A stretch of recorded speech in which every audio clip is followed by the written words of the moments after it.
Can we expect a housing recovery in 2025? I don't know. Can we? Ivy, sounds like it's bad news for everybody all involved as mortgage rates push higher again. Well, it's certainly not good news, but it's been interesting with rates now actually about 6.8% on a 30-year fixed rate. And that's what we're going to talk about today, because there are a variety of factors that affect the housing market. It's not just about inventory and pricing. But before we do, I want to take a moment to thank you. That's right. I really want to take some time to tell you how much I appreciate you being here and the fact that you take the time to make comments on my videos.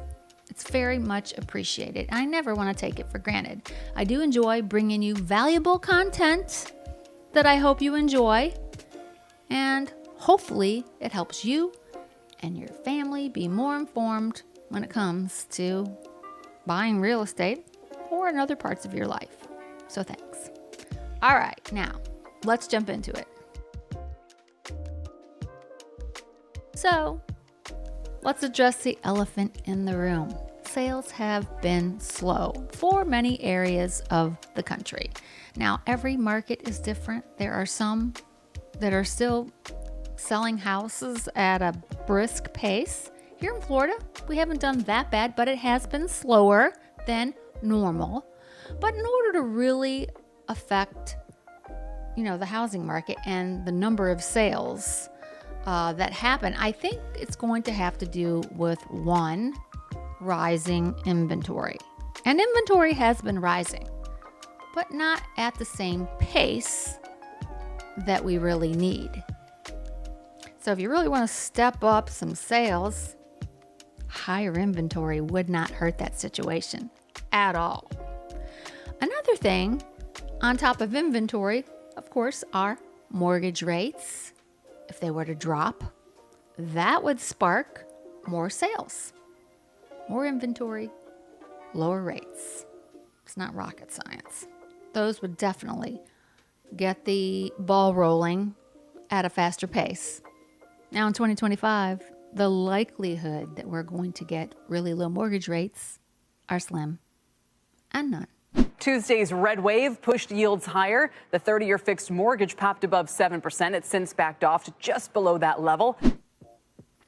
So you're going to have to wrap your mind around paying in the sixes, most likely, if you want to buy a house.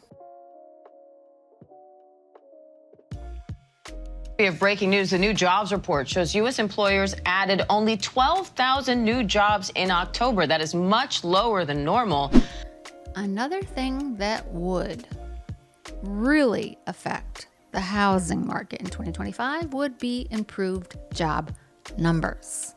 That's right. If you got a job, you've got some cash in your pocket, feeling relatively bulletproof, you are in a better position to buy a home. Because if you don't have a job, you're not buying a home. So better job numbers are key to increasing housing sales. Got to have people gainfully employed and not cash strapped in order to pull the trigger and to buy a house. Another thing that would definitely help the housing market and the economy as a whole would be to re-up those tax cuts.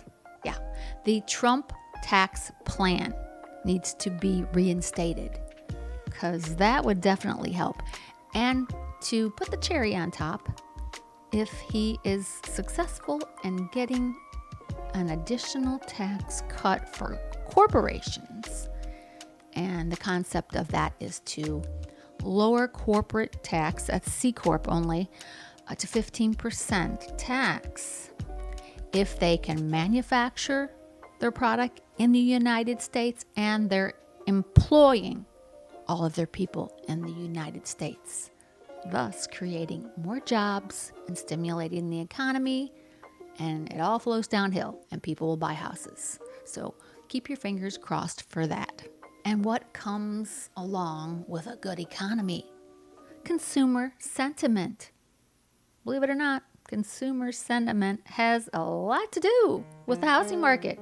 If people are unsure about what's happening in the economy, if they are worried about their finances, if they live in an area that is volatile or unsafe, these are all factors that keep people from buying homes. So if they're feeling good about the economy and they're feeling good about their neighborhood and they're feeling great about their job and they have a little cash in their pocket, that will definitely affect the housing market. And just like the weather has seasons, so too does the housing market. I mean, here in Florida, we see certain times of year, and across the country this is true. It's just every area, I think, may have different months. I'm sure if you live in, Alaska or something, and it's cold and snowing, sales have got to drop during that time versus the summer. So seasons do play into that.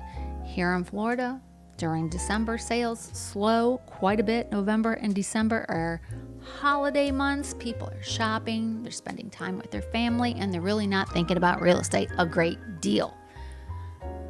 And when the end of January comes around and all of the holiday festivities are gone away, well, that's when things start to pick up. So you will see that there will be some seasonal sale increases across the country in 2025. Just depends on where you live and what months are going to be hot. And there will always be people buying homes, regardless of what's going on, because life does go on. People get divorced, people die, you have job relocations. So there will always be people buying homes all year long. The biggest challenge people have right now is affordability.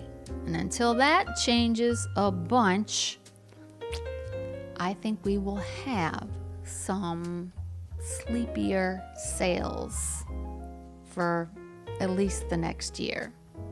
And with that being said, if you are a seller, pricing your home properly will help you sell it. And homes are now not appraising, because home sales and home prices are sliding. And appraisers are very conservative when we enter into an environment like this. They will not push the needle on that house. But we do think price will be the factor that needs to be adjusted downward. And we are seeing markets where pricing is not only moving lower, but we're actually seeing pretty big reductions in list prices. So that's definitely going to be the lever. There better be plenty of sales that are recent, that support the price on your home. So if you really want to sell your home, price it fairly, price it at market, and you'll sell it. Now, if you're a buyer, well, I've got some tips for you that'll help you out. Know your budget. Instead of focusing on price, focus on how much you can afford and the monthly payment. Super important. Be flexible about the home size and its location. If your choices are a lot less, can't always check off all the boxes. Maybe it's a little further away from work than you wanted. Maybe it's a little smaller.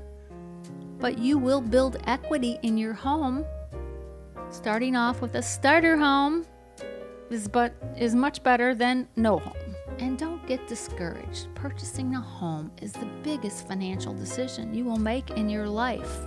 So take your time and think things through clearly. Find a good realtor. Find a good mortgage person. It's best to reverse engineer the purchase. Let's find out what your thresholds are, what you can afford comfortably. You don't want to be house poor. Think things through quite clearly and find that good realtor that'll hold your hand. That's key. Well, I hope you got some value out of this video, and you can give me a Christmas present. You can hit the subscribe button and hit the like button. It's the only Christmas present you can give that doesn't require you to swipe your credit card. It's free, and I would so appreciate it. I'll see you here next week.